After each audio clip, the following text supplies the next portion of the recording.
White cards introduce a new mechanic to the game, enlightenment. Certain cards can give you enlightenment, and once you have even 1 point of enlightenment, you must flip a coin at the end of each of your turns. On heads, you gain another enlightenment. If you reach 8 enlightenment, you lose the game. White cards also feature a lot of card destruction. When a card is destroyed, it is not moved to your discard pile, but is removed from the game entirely. The strider for the white cards is Storm Pirate Akash. Akash is the brash young captain of a pirate vessel that flies through the storm clouds, called the Hurricane. Akash's ability allows him to destroy a card from the top of your deck and make a ranged attack that deals 2 damage. The first artifact, Cloud Anchor, makes you draw a card whenever you destroy a card. This is perfect for keeping your hand fresh and full, as a lot of white cards destroy themselves after they're played. These cards are Contingency, Energize, Spark Crystal, Burst, Thunderclap, and Tempest Punch. The second artifact, Opal of Piety, lets you return cards that give you enlightenment back to your hand.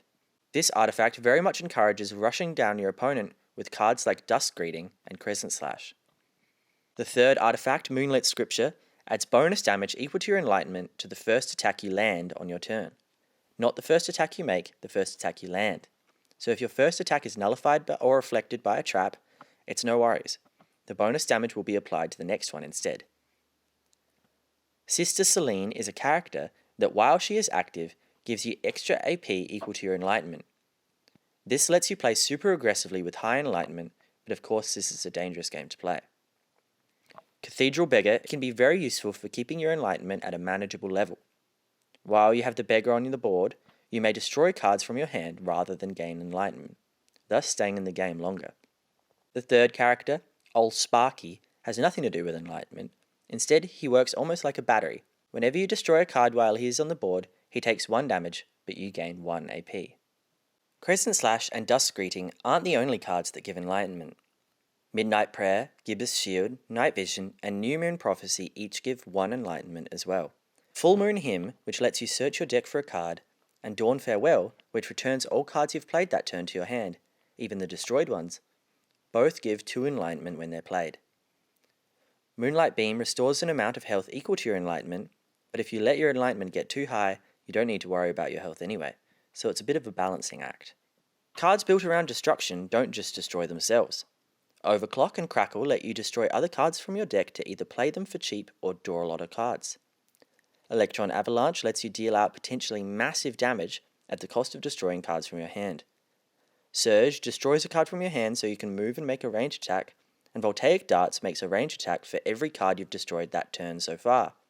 Conversely, Thunder Powder needs to be played at the start of your turn for maximum effectiveness.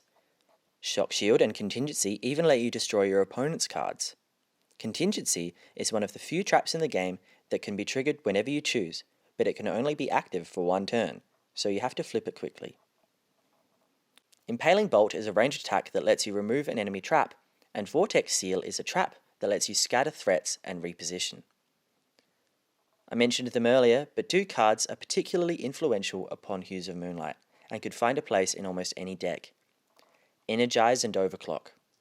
These cards allow you to play any other card besides characters and artifacts for effectively only 1 AP. This opens the way for previously impossible combos. So yeah, white cards are pretty nutty. Enlightenment is a dangerous but powerful gambit, and card destruction lets you play harder and faster than anything else. If this suits you, you can purchase a Strider pack including Akash, Cloud Anchor, and 9 other useful white cards for only $10. You can also purchase Opal packs, which comprise of 10 random white cards for $6. Or you can get a Strider pack plus 3 Opal packs for only $25.